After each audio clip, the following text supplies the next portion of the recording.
Haleluya, saya hampir lupa tadi kita mau bahas apa karena um, lagu-lagu persembahan tadi dan saya tidak memiliki kata-kata untuk mengekspresikan emosi saya, tapi saya sedikit merasakan air mata ketika saya melihat kalian semua menari dan karena saya ingat apa yang pendeta Abraham Park katakan kepada kami saat dia sedang mengajari kami dengan firman sejarah penebusan. Dia bilang, jangan menyerah, berkomitmenlah kepada firman. Karena suatu hari semua bangsa akan datang kepada firman ini dan mereka akan datang dengan menari-nari. Dan dia bilang ini nggak akan terjadi di Korea karena orang-orang Korea tidak bernari-nari. Dan ketika saya melihat ini, saya merasa Tuhan sungguh-sungguh menggenapi perkataannya. Dan untuk melihat bagaimana kalian menyembah Allah kita, saya sangat bersyukur. Terima kasih kepada Allah.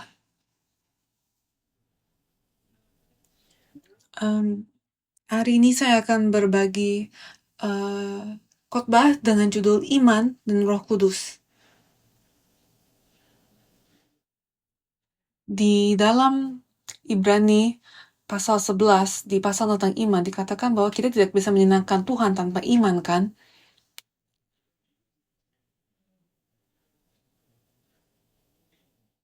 Jadi kita akan lihat apa kaitan iman dengan Roh Kudus hari ini. Ayat bacaan kita diambil dari Galatia 5 ayat 16 sampai 18. Marilah kita baca bersama-sama. Dikatakan, maksudku ialah, hiduplah oleh roh, maka kamu tidak akan menuruti keinginan daging, sebab keinginan daging berlawanan dengan keinginan roh, dan keinginan roh berlawanan dengan keinginan daging, karena keduanya bertentangan, sehingga kamu setiap kali tidak melakukan apa yang kamu kehendaki, akan tetapi jikalau kamu memberi dirimu dipimpin oleh roh, maka kamu tidak hidup di bawah hukum Taurat. Perbuatan daging telah nyata, yaitu percabulan, kecemaran, hawa nafsu, penyembahan berhala, sihir perseteruan, dan seterusnya. Dan kita tahu ayat ini menjelaskan perselisihan antara roh dengan daging, kan? Dan gampang untuk kita baca, tapi untuk kita hidupi lebih sulit, kan? Dan saya mau tekankan bahwa di ayat ke-21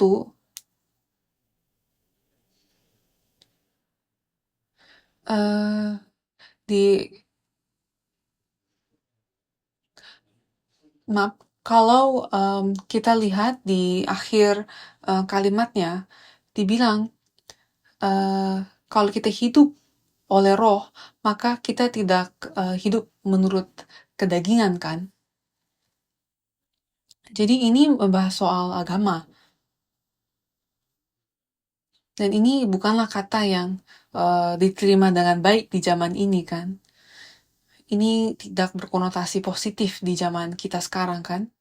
Karena kita sebagai orang Kristen atau agama-agama lain, kita melakukan banyak hal, banyak kegiatan yang bertolak belakang dengan apa yang kita akui, dengan apa yang kita imani, kan? Ada banyak hukum-hukum, ada banyak peraturan yang belum tentu sebenarnya sesuai dengan cara Allah.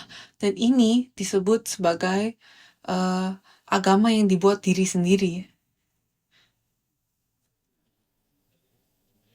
Ini ada sebenarnya kata ini, agama yang dibuat diri sendiri, ada di dalam Kolose 2 ayat 23. Dan ini menghasilkan sangat banyak penderitaan di dalam zaman kita sekarang. Dikatakan di Kolose 2 ayat 23, peraturan-peraturan ini, walaupun nampaknya penuh hikmat dengan ibadah buatan sendiri, seperti merendahkan diri, menyiksa diri, tidak ada gunanya selain untuk memuaskan hidup duniawi. Jadi di sini Rasul Paulus bilang bahwa ini tampaknya penuh hikmat, tapi ini hanya untuk diri sendiri.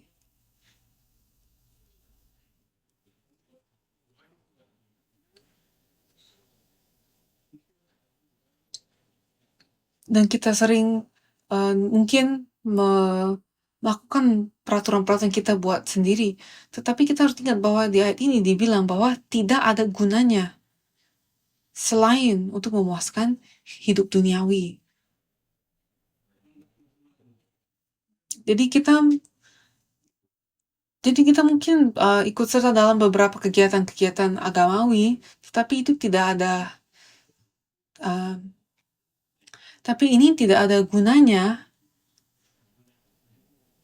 untuk menghentikan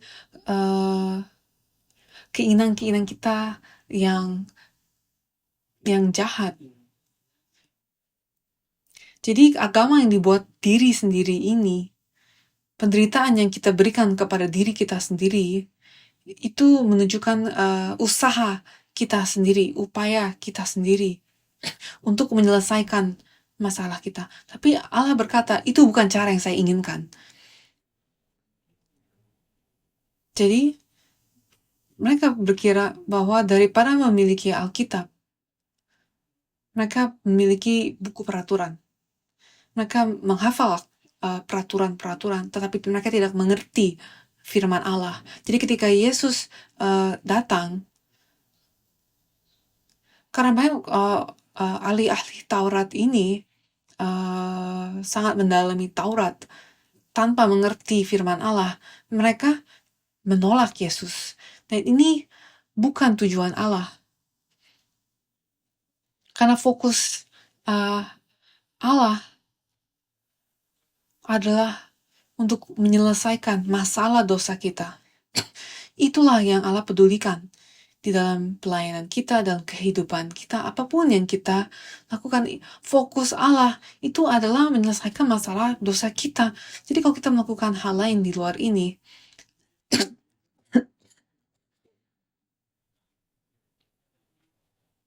selama beribu-ribu tahun, Allah mau menyelesaikan masalah dosa kita ini. Tapi kalau kita menggunakan upaya kita sendiri untuk menyelesaikannya, kita sedang berlawanan dengan Allah. Di Kejadian 3 ayat 15, setelah Adam dan Hawa jatuh ke dalam dosa, Tuhan menjanjikan kepada seluruh umat manusia bahwa dia akan mengadakan permusuhan antara keturunannya dan keturunan perempuan itu kan. Dan keturunannya akan merumpukan kepalamu, dan engkau akan merumpukan tumitnya. Jadi seluruh Alkitab diawali dengan ini.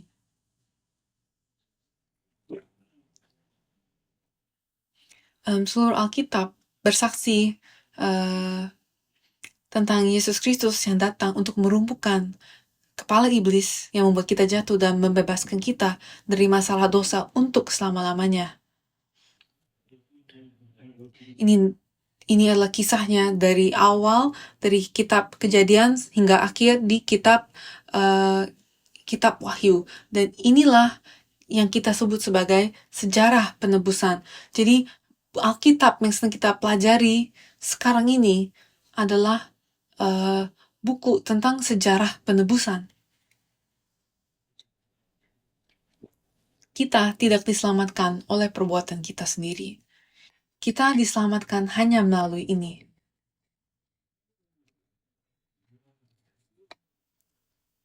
Kita hanya diselamatkan oleh usaha Yesus Kristus. Dan kita hanya diselamatkan melalui iman kepada Yesus Kristus. Jadi kita harus ingat, setiap saat kita harus ingat bahwa kita tidak diselamatkan oleh perbuatan kita sendiri. Amin. Jadi Roma 3 ayat 20 mengatakan ini, sebab tidak seorang pun yang dapat dibenarkan di hadapan Allah oleh karena melakukan hukum Taurat, karena justru oleh hukum Taurat orang mengenal dosa. Jadi tidak pernah karena usaha kita sendiri ya. Tetapi hukum yang orang Israel kagum-kagumi, yang mereka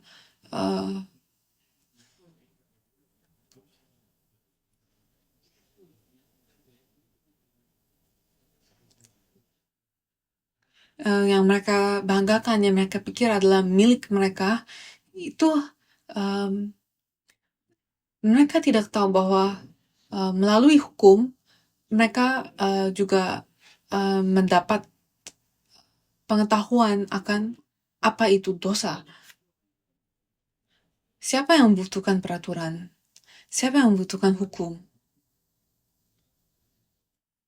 Orang-orang yang melanggar hukum. Jadi,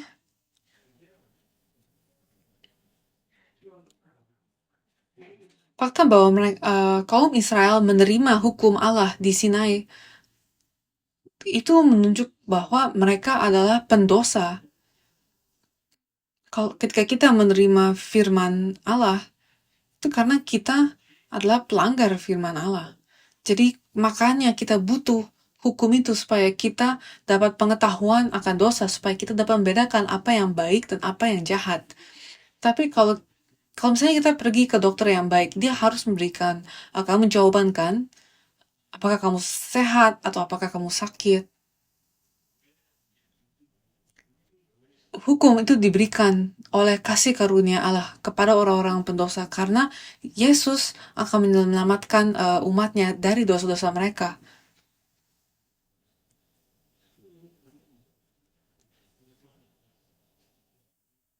Dan sampai hari ini kita seringkali mau menyelesaikan masalah dosa kita dengan upaya kita sendiri. Karena kita sangat stres, kita sangat pusing, kita sangat terbebani di dalam perjalanan iman kita.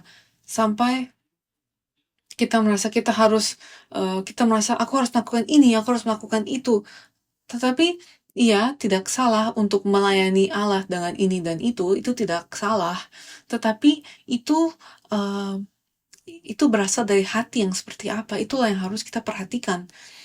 Rasul Paulus menyebutkan ini sebagai hidup di bawah hukum Taurat. Karena hidup di dalam kedagingan bukan soal dosa saja, tapi juga soal menyelesaikan masalah dengan upaya kita sendiri. Dan itulah yang disebut sebagai perbuatan hukum, perbuatan kedagingan. Dan Rasul Paulus memberitahukan kita bahwa sebuah pendirian yang seperti penuh hikmat dari luar, tetapi di dalamnya pendirian seperti ini hanya akan menuju kepada kematian.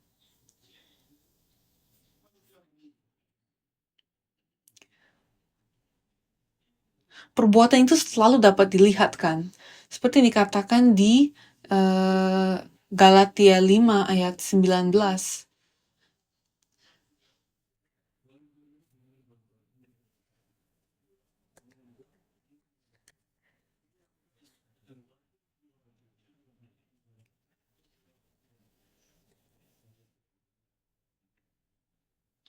Yang kita telah baca tadi, ya kita lihat bahwa perbuatan itu adalah buah karena itu dapat dilihat. Dan seringkali kita merasa kita kesulitan untuk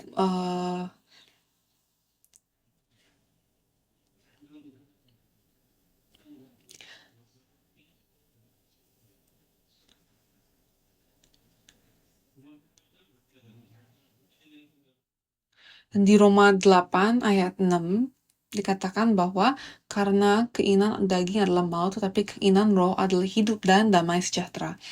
Dan ini adalah pesan untuk kita semua yang sedang bekerja untuk kerajaannya.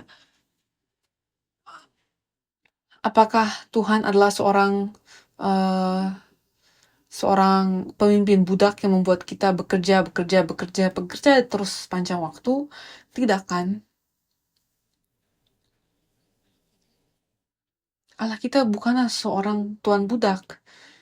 Iya, betul, memang dia ingin kita bekerja, tetapi dengan kekuatan dan kebebasan, bukan dengan stres, bukan dengan perasaan terbeban.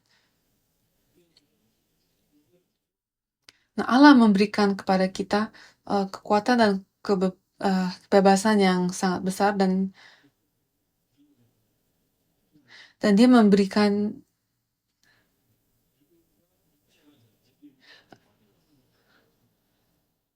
dan dengan kuasa dan kebebasan yang Tuhan berikan kepada kita, kita menjadi anak Allah. Nomor satu, bukti bahwa kita adalah ciptaan baru. Kita adalah ciptaan baru di dalam Yesus Kristus. Yesus datang ke sini dan dia bilang, akulah penebusmu. Kita adalah ciptaan baru di dalam Yesus Kristus. 2 Korintus 5 ayat 17 memberitahukan kita akan hal ini. Jadi siapa yang ada di dalam Kristus, ia adalah ciptaan baru, yang lama sudah berlalu, sesungguhnya yang baru sudah datang. Amin. Fakta bahwa kita adalah ciptaan yang baru, berarti kita telah memasuki hubungan yang baru dengan Allah kita yang hidup. Karena kalau kita telah diciptakan, berarti ada seorang pencipta, kan? Jadi sekarang kita sedang memiliki hubungan antara kita sebagai penciptaan dengan pencipta kita, yaitu Allah. Jadi kita sekarang adalah ciptaan yang baru karena kita telah masuk ke dalam Yesus Kristus. Karena apa yang telah Yesus Kristus telah lakukan. Jadi apa artinya menjadi seorang ciptaan baru? Itu berarti kita dapat terbang dan memiliki sangat banyak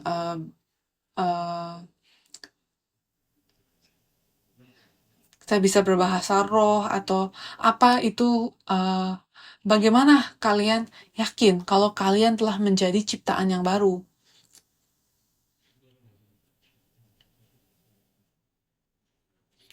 Keadaan menjadi ciptaan yang baru itu datang dalam bentuk yang tidak terduga.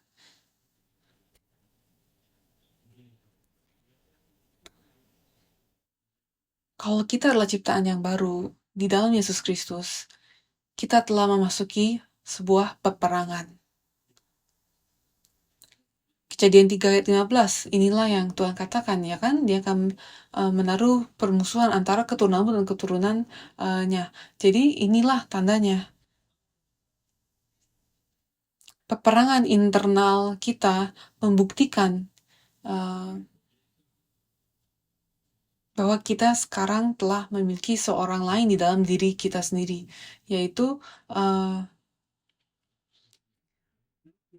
diri kita yang di dalam.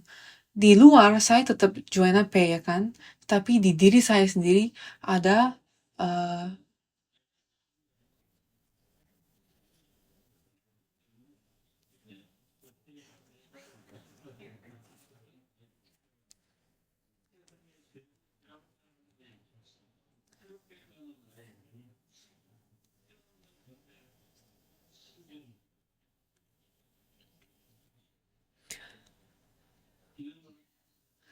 jadi peperangan internal ini membuktikan bahwa kita ada manusia batiniah di dalam diri kita. Dan kita mungkin merasa kita orang yang baik-baik saja, tetapi ketika kita mengenal hukum Allah, tiba-tiba dosa kita menjadi semakin banyak gitu. Tapi itu karena kita menjadi semakin sadar. Dan ini adalah bukti bahwa ada manusia batiniah di dalam diri kita. Jadi inilah yang Rasul Paulus bagikan di dalam Roma 7 ayat 15.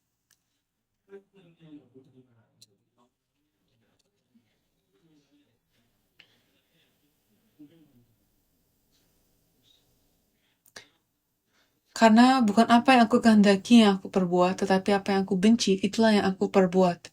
Jadi jika aku perbuat apa yang tidak aku kehendaki, aku menyetujui bahwa hukum Taurat itu baik. Dan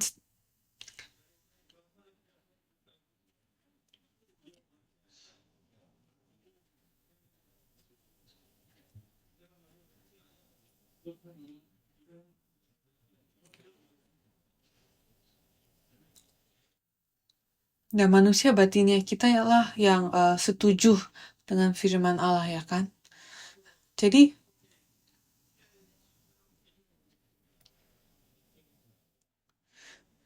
manusia batinnya kita menyatakan bahwa hukum itu baik. Jadi bukan kita yang melakukannya, tetapi dosa yang di dalam diri kita, yang di dalam karena dosa yang dalam diri kita, maka kita melakukannya.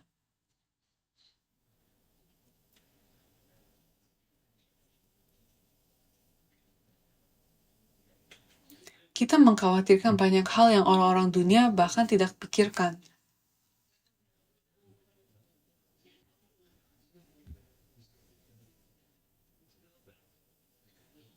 Dan ini berarti apapun yang kita sedang lakukan, kita sekarang sadar apa itu dosa, yaitu memisahkan diri kita.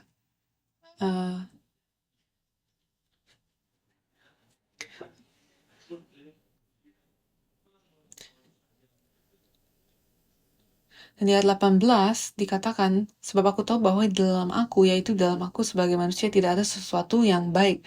Sebab kehendak memang ada di dalam aku, tetapi bukan hal berbuat apa yang baik. Jadi kita mau melakukannya, tapi tubuh kita tidak mau melakukannya. Dan kita berpikir ini berulang kali kan. Sebab bukan apa yang aku kehendaki, yaitu yang baik yang aku perbuat, melainkan apa yang tidak aku kehendaki, yaitu yang jahat yang aku perbuat. Itulah mengapa ada peperangan ini. Kita tahu apa yang benar. Dan di ayat 20 katakan, sebab bukan apa yang aku kehendaki, yaitu yang baik yang aku perbuat, melainkan apa yang tidak aku kehendaki, yaitu yang jahat yang aku perbuat.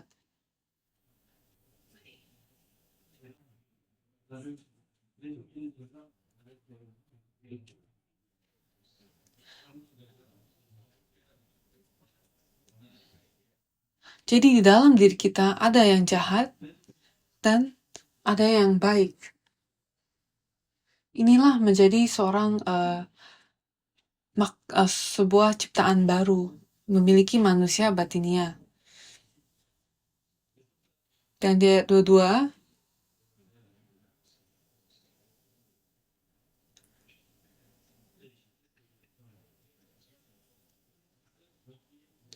dikatakan,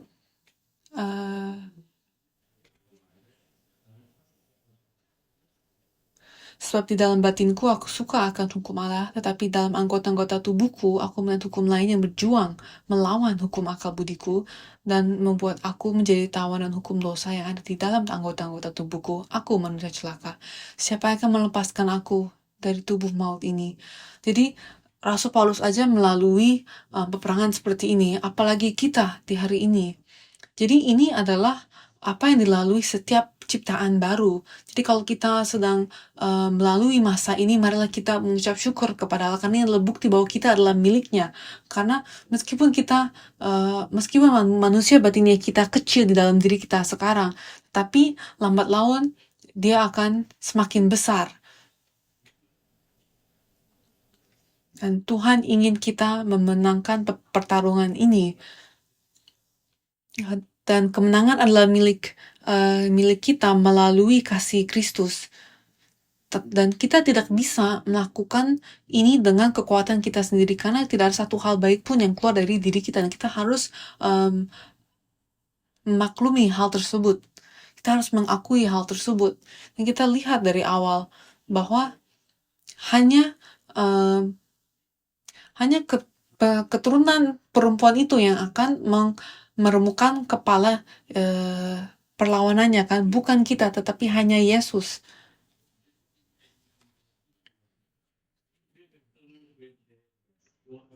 Ya, ini ditulis di dalam Matius 1 ayat 21.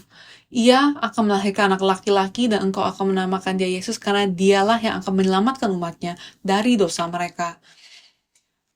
Jadi di dalam Yesus kita tidak hanya diadopsi ke dalam keluarganya, tetapi dengan Yesus kita juga diadopsi untuk masuk ke dalam rumah tangga Allah yang besar sekali yang disebut sebagai keluarga Abraham.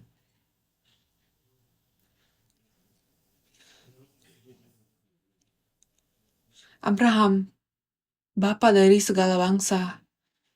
Abraham bukan hanya bapa dari bangsa Israel, karena ketika dia menerima perjanjian dari Allah, Israel itu belum menjadi suatu bangsa kan. bangsa Israel itu datang dari keturunannya itu Yakub. Jadi ketika dia menerima perjanjian dari Allah, belum ada bangsa Israel. Jadi dia tidak terkurung oleh batasan-batasan bangsa. Dia tidak terbatas untuk menjadi bapa atas satu bangsa saja, tapi dia adalah bapa dari segala bangsa. Jadi yang terjadi adalah sekarang kita telah dimasukkan ke dalam keluarganya, keluarga Allah, itu keluarga Abraham. Abraham yang disebut sebagai teman Allah. Galatia 3 ayat 29 mengatakan hal ini. Dan jikalau kamu adalah milik Kristus, maka kamu juga adalah keturunan Abraham dan berhak menerima janji Allah. Mari kita baca bersama-sama sekali lagi. Dan jikalau kamu adalah milik Kristus, maka kamu juga adalah keturunan Abraham dan berhak menerima janji Allah. Jadi kalau kita adalah milik Yesus, maka kita adalah keturunan Abraham. Dan kita adalah ahli waris, ya kan? Dan perhatikanlah bahwa kata yang digunakan adalah ahli waris menurut perjanjian. Ini menunjuk bahwa ada suatu harta yang sangat besar kan, yang akan kita wariskan. Jadi Yesus membawa kita masuk ke dalam keluarga Abraham. Jadi ini sangat penting, kita harus ingat. Janji seperti apa kan? Janji seperti apa yang disebut di sini? Ketika dikatakan kita adalah keturunan Abraham dan menerima janji Allah. Ini janji yang mana? Apakah kalian penasaran ini janji yang mana?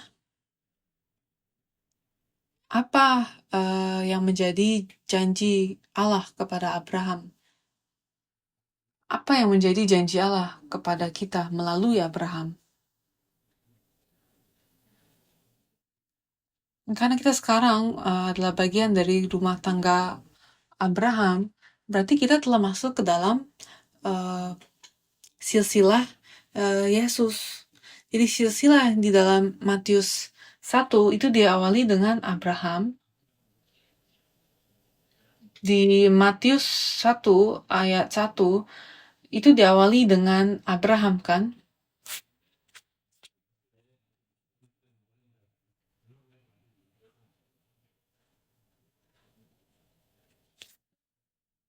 Dan silsilah adalah suatu aliran dari DNA. Jadi silsilah ini memiliki suatu aliran dari DNA yang rohani, dan DNA rohani ini juga disebut yang sampai Yesus, dari Abraham sampai Yesus ini adalah perjanjian. Ini adalah janji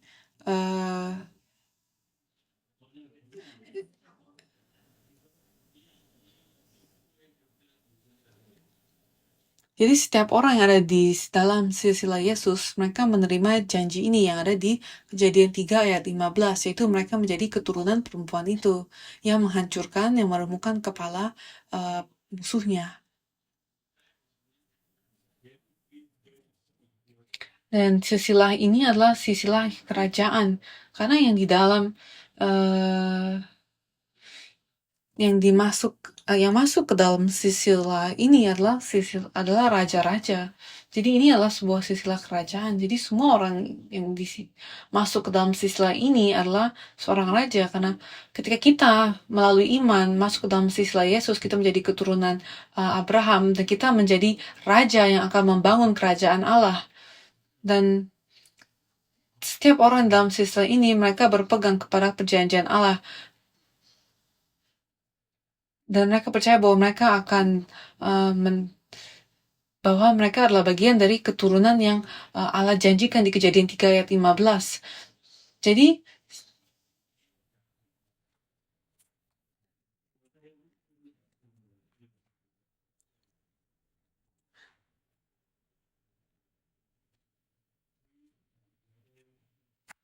dan ketika kita menerima janji ini di Kejadian 3 ayat 15, ketika kita menjadi bagian darinya, berarti kita juga menerima Roh Kudus. Jadi peperangan rohani yang terjadi dalam diri kita sendiri itu adalah sesuatu yang setiap orang Kristen lalui. Dan di atasnya itu, ketika kita menerima Yesus Kristus, kita menjadi keturunan Abraham karena karena benih dari perempuan itu, yaitu Yesus Kristus dan rohnya, itu akan tinggal di dalam diri kita ketika kita menjadi keturunan Abraham. Jadi kita harus memperolehnya melalui iman. Kita harus percaya karena Allah telah mengatakannya. Kita lihat di Galatia 3 ayat 14. Dikatakan Yesus Kristus telah membuat ini supaya di dalam Dia berkat Abraham sampai kepada bangsa-bangsa lain, sehingga oleh iman kita menerima roh yang telah dijanjikan itu.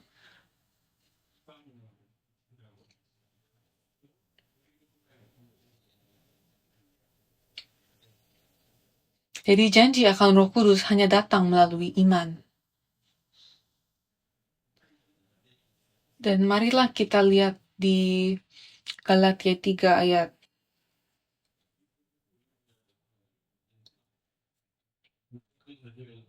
ayat 13. Kristus telah menebus kita dari kutuk hukum Taurat dengan jalan menjadi kutuk karena kita sebab pada tertulis, terkutuklah orang yang digantung pada kayu salib. Jadi ini seperti Ruth yang minta penebusnya untuk menutupinya, ya kan? Jadi ini bukan kekuatannya dia sendiri, tapi dia meminta kepada penebusnya.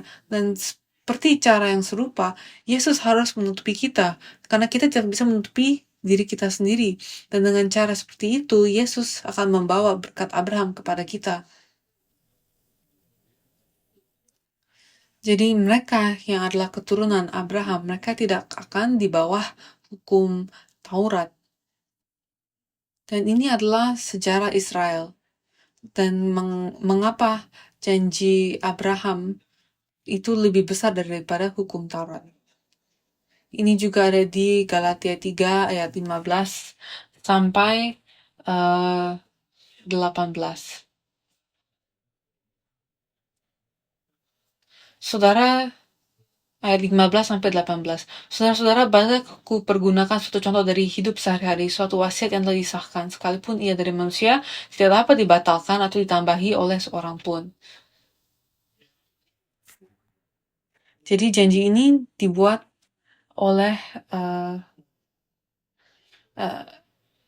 oleh Bapa iman kita Abraham. Nah, kita lihat di ayat 16, adapun kepada Abraham diucapkan segala janji itu dan kepada keturunannya, tidak dikatakan kepada keturunan-keturunannya. Seolah-olah dimaksud banyak orang, tetapi hanya satu orang, dan kepada keturunanmu, yaitu Kristus. Jadi benih itu yang Rasul Paulus jelaskan di sini, Allah tidak bilang banyak keturunan atau banyak benih, tetapi hanya satu, yaitu Yesus Kristus.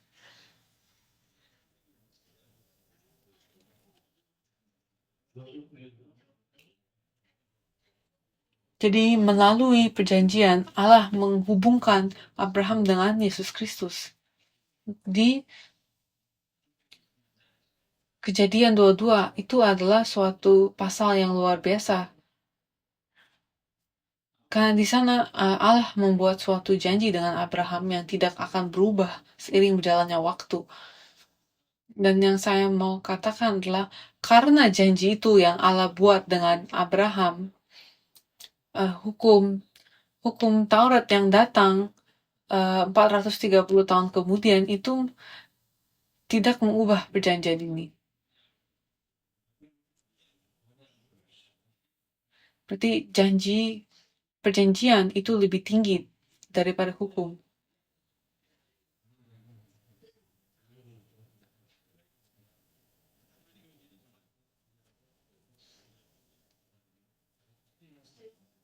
Jadi kalau warisan kita itu berdasarkan hukum, itu gak lagi menjadi berdasarkan perjanjian kan.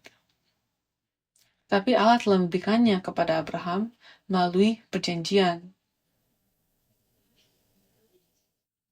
Di Gunung Moriah, Allah berjanji kepada Abraham kan. Dan di Gunung Sinai, 430 tahun kemudian, Allah memberikan hukum Taurat kepada Musa kan di atas Gunung Sinai. Ya kan? Jadi selama 430 tahun. Tetapi karena ini hukum yang diberikan kepada Musa itu tidak lebih tinggi daripada perjanjian yang Allah berikan kepada Abraham. Tetapi semenjak mereka menerima hukum Taurat ini, jadi mereka merasa ini tuh udah yang paling tinggi. Mereka tidak berpegang kepada kesetiaan Allah, melainkan mereka melakukan upaya mereka sendiri dari semangat mereka sendiri. Dan Alkitab mengatakan bahwa semenjak firman itu datang, maka firman itu telah mengumpulkan orang-orang sampai kepada zaman iman. Jadi apakah kita sekarang sedang berpegang kepada iman atau kepada perbuatan kita sendiri?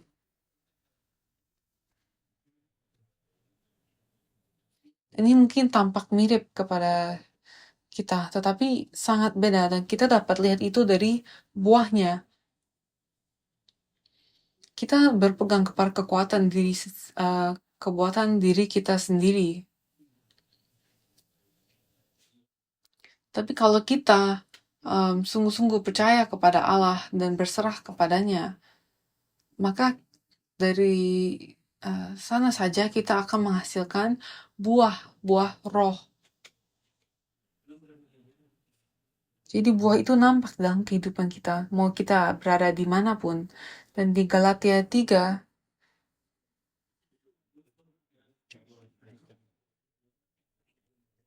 Galatia 3 ayat 22 mengatakan, tetapi kitab suci telah mengurung segala sesuatu di bawah kekuasaan dosa, supaya oleh karena iman dalam Yesus Kristus janji itu diberikan kepada mereka yang percaya.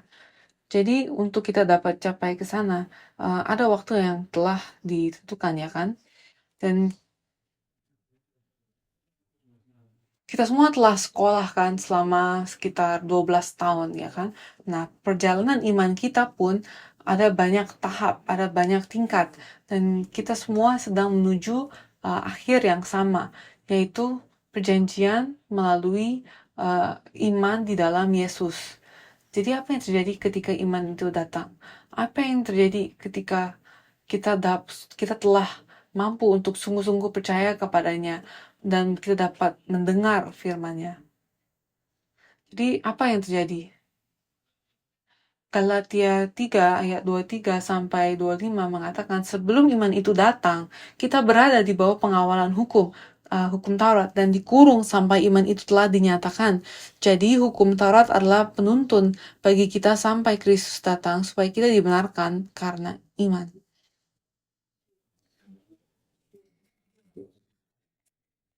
Hukum memberitahu kita bahwa kita melakukan ini, dan ini secara salah.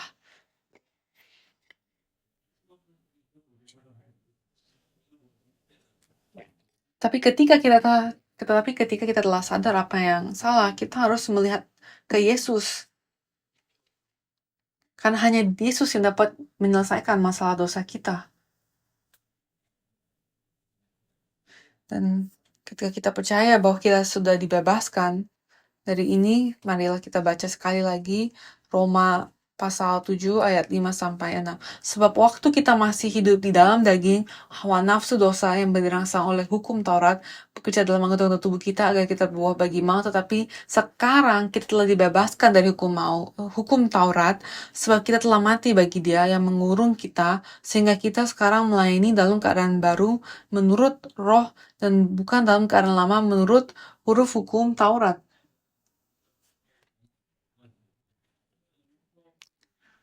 Jadi sekarang ketika hukum datang, dosa kita jadi semakin berbuah, dan ini adalah buah-buah untuk kematian. Tapi sekarang kita telah dibebaskan dari hukum Taurat supaya kita dapat melayani Allah menurut roh dan menurut menurut roh yang baru dan huruf hukum Taurat yang lama.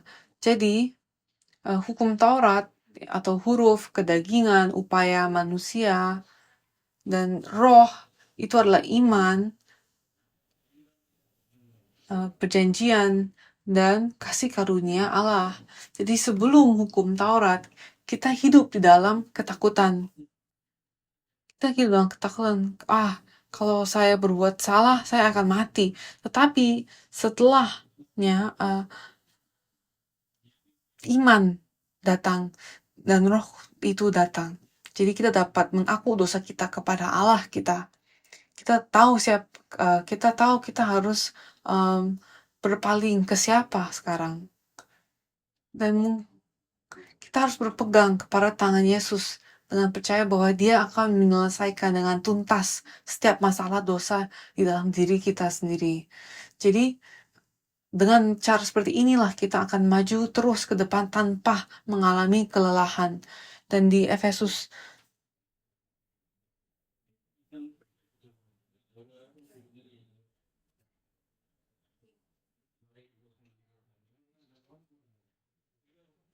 dan kita seringkali kita sudah menerima hadiah ini, tetapi kita tidak membukanya. Dan kita harus tahu apa yang ada di dalam hadiah yang Tuhan berikan kepada kita, yaitu kuasa oleh Roh Kudus. Kita dapat lepas dari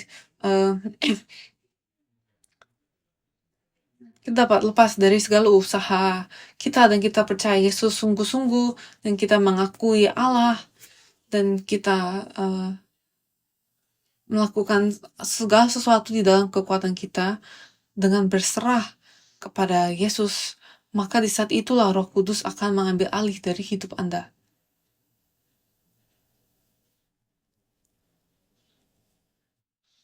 Jadi hadiah Allah seperti yang dijanjikan Yesus.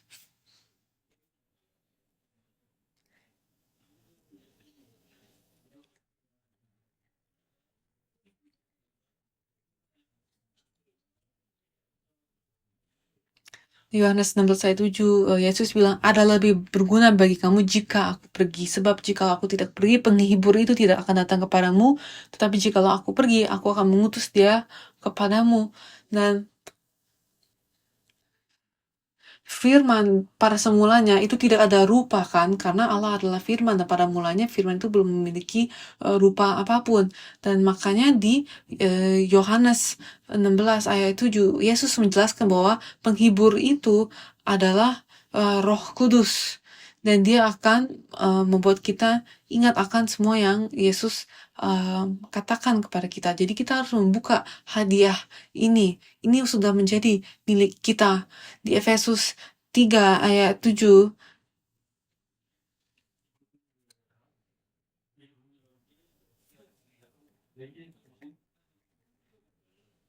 dikatakan, dari Injil itu aku telah membuat pelayanannya menurut pemberian kasih karunia Allah yang dianugerahkan kepadaku sesuai dengan pengerjaan kuasanya. Jadi kita melakukan semuanya melalui kasih karunia dari Tuhan aja, dengan kuasa dari Tuhan aja. Kalau kita menggunakan kekuatan diri kita sendiri, pasti kita akan gagal. Amin. Jadi ini semua adalah pekerjaan Dia. Ini adalah Roh Kudus. Yesus memberikan kepada kita Roh Kudus karena Dia adalah Immanuel. Dan kita semua telah menerima Roh Kudus seperti yang telah dijanjikannya, kan? Mungkin kita tidak merasakannya, tidak melihatnya, tetapi Dia ada di sana, Dia ada di samping setiap kita. Di Efesus 1 ayat 13 dikatakan,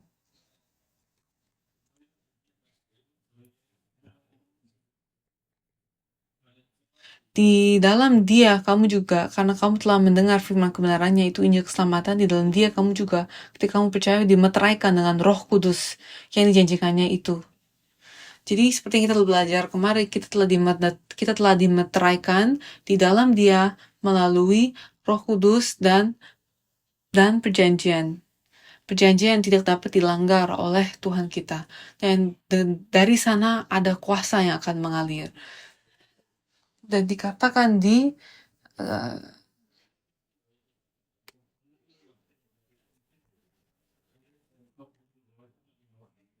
di Kisah Para Rasul 1 ayat 8, tetapi kamu akan menerima kuasa kalau Roh Kudus turun ke atas kamu, dan kamu akan menjadi saksiku di Yerusalem dan di seluruh Yudea dan Samaria dan sampai ke ujung bumi.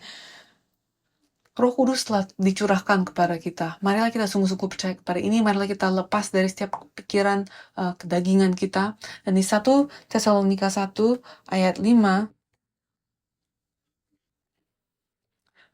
dikatakan bahwa sebab Injil yang kami beritakan bukan disampaikan kepada kamu dengan kata-kata saja, tetapi juga dengan kekuatan oleh Roh Kudus dan dengan suatu kepastian yang kokoh. Memang kamu tahu bagaimana kamu bekerja di antara kamu oleh karena kamu.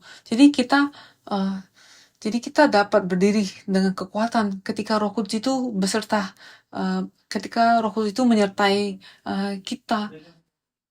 Dan peperangan itu datang ketika kita bilang, Tuhan berhenti, saya mau gunakan usaha saya sendiri.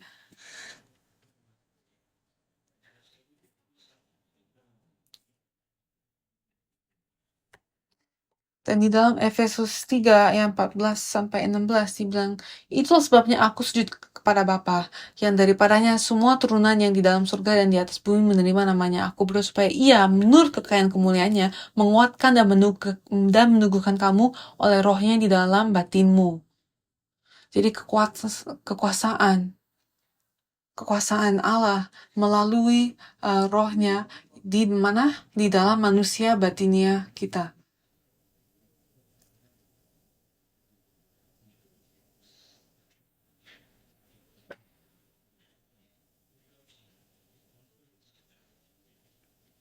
Jadi Tuhan sedang memperkuat kita, meskipun mungkin kita tidak merasakannya, tetapi Allah sedang melatih manusia batinnya kita yang ada di dalam diri kita melalui rohnya. Apakah kalian percaya? Amin.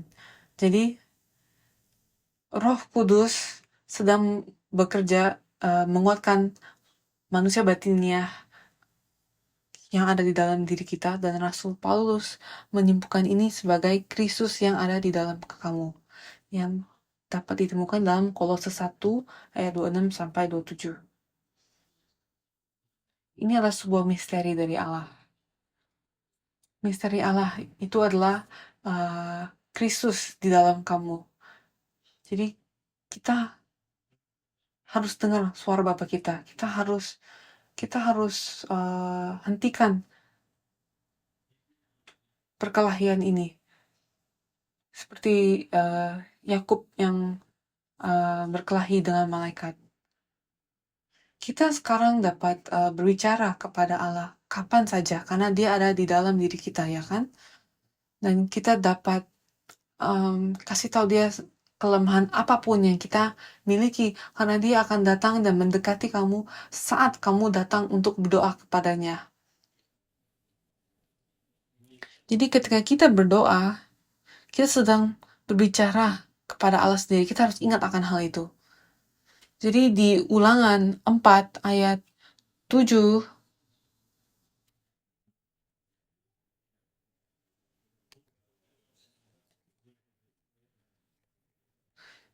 dikatakan, sebab bangsa besar manakah yang mempunyai Allah yang demikian dekat kepadanya seperti Tuhan Allah kita setiap kali kita memanggil kepadanya.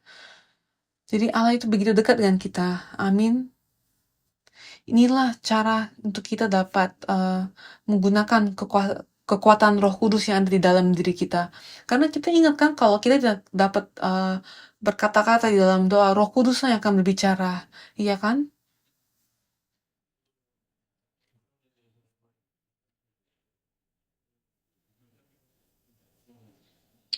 Ada banyak keputusan yang harus kita buat setiap hari. Dan coba kita baca apa yang dikatakan dalam Roma 8 ayat 26-27. Marilah kita baca bersama-sama. Demikian juga Roh membantu kita dalam kelemahan kita, sebab kita tidak tahu bagaimana sebenarnya harus berdoa, tetapi Roh sendiri berdoa untuk kita kepada Allah dengan keluhan-keluhan yang tidak terucapkan. Dan Allah yang menyelidiki hati nurani mengetahui maksud Roh itu, yaitu bahwa ia sesuai dengan kehendak Allah berdoa untuk orang-orang kudus. Amin. Jadi marilah kita percaya dan memperbaharui kekuatan kehidupan doa kita oleh iman. Dan marilah kita merasakan persekutuan yang sangat mendalam dengan Tuhan kita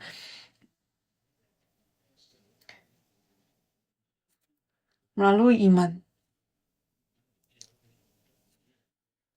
Jadi siapa yang mendengar doa kita? Efesus 3 ayat 20 bilang, bagi dialah yang dapat melakukan jauh lebih banyak daripada yang kita doakan atau pikirkan, seperti yang ternyata dari kuasa yang bekerja di dalam kita. Jadi ketika kita berdoa kepada Allah, kita tahu bahwa dia dapat melakukan lebih daripada apa yang kita mintakan. Tapi kita harus percaya kepadanya, ya kan? Dan dia akan bekerja melalui kita menurut kuasanya, yang melalui kuasa yang sudah bekerja di dalam diri kita.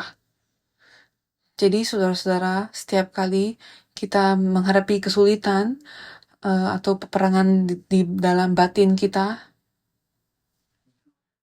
tolong ingat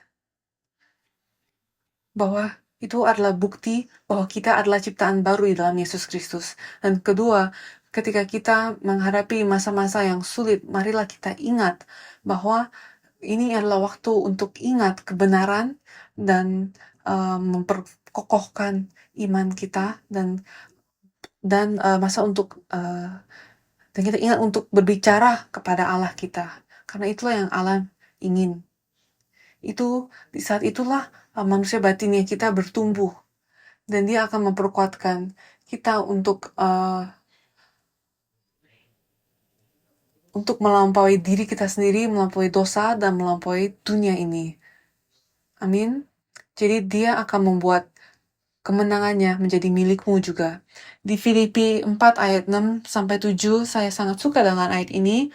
Marilah kita baca bersama-sama. Janganlah hendaknya kamu khawatir tentang apapun juga, tetapi nyatakanlah dalam segala hal keinginanmu kepada Allah dalam doa dan permohonan dan ucapan syukur. Damai sejahtera Allah yang melampaui segala akal akan memelihara hati dan pikiranmu dalam Kristus Yesus.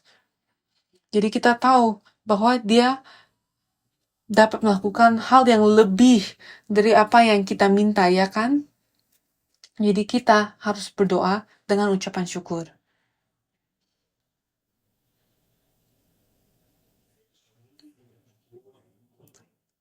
Damai sejahtera Allah yang melampaui segala akal akan memelihara hati dan pikiranmu dalam Kristus Yesus. Inilah cara kita harus hidup sebagai keturunan Abraham yang telah menerima perjanjian keturunan perempuan dan hadiah Roh Kudus. Jadi marilah kita tutup dengan satu ayat lagi di Kolose 1 ayat 28-29 dikatakan, dialah yang kami beritakan. Apabila tiap-tiap orang kami nasihati dan tiap-tiap orang kami ajari dalam segala hikmat untuk memimpin tiap-tiap orang kepada kesempurnaan dalam Kristus, itulah yang kuusahakan dan kupergumulkan dengan segala tenaga sesuai dengan kuasanya yang bekerja dengan kuat di dalam aku.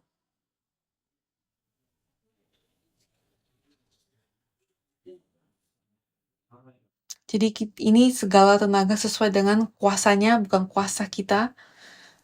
Dan saya percaya bahwa ayat ini sedang digenapi di dalam setiap orang yang di sini, yang dari bangsa-bangsa, ya, dan setiap orang yang hadir. Dan terima kasih sangat banyak. Saya sangat senang dapat berkumpul bersama-sama dengan kalian. Marilah kita berdoa. Allah Bapa kami yang hidup, kami mengucap syukur kepadamu ketika Engkau membangunkan kami kepada identitas kami yang sesungguhnya sebagai keturunan Abraham. Bantulah kami untuk dapat mempelajari firman-Mu supaya kami dapat menemukan perjanjian telah Kau berikan kepada Abraham. Dan bantulah kami ketika kami membaca dan mendengar firman-Mu setiap hari demi hari. Kiranya kami memiliki iman yang tidak tergoyahkan, yang percaya bahwa kami adalah anak-Mu yang telah menerima hadiah Roh Kudus-Mu, dan Allah kami ada di dalam kami, dan kami percaya bahwa Engkau mendengar semua doa kami, dan Engkau membantu kami melampaui segala kelemahan kami, dan Engkau lebih dari bahagia untuk menyelesaikan kami di dalam Yesus Kristus. Jadi Bapa, tolong ajarilah kami untuk dapat berpegang kepadamu saja, dan bantulah kami untuk dapat terbuka kepadamu dan dapat mencurahkan semua keluhan dan kelemahan kami kepadamu, karena kami tahu di dalam setiap kelemahan kami, Engkau akan menyatakan kuasa-Mu. Dan kiranya Engkau berkati setiap wakil bangsa yang hadir di tempat ini, kiranya Engkau perlengkapi mereka, dan kami mengucap syukur kepadamu ketika Engkau memberikan kami kunci kepada kekuatan imannya, itu doa. Terima kasih Bapa, karena melalui doa kami dapat memuji-Mu kapan saja, dan kami tidak perlu khawatir ya Bapa. Dan Engkau bilang kepada kami bahwa kami tidak perlu khawatir. Dan terima kasih karena Engkau memungkinkan kami untuk hidup tanpa kecemasan. Dan di dalam nama Tuhan Yesus kami mengucap syukur untuk semua berkat-Mu. Amin.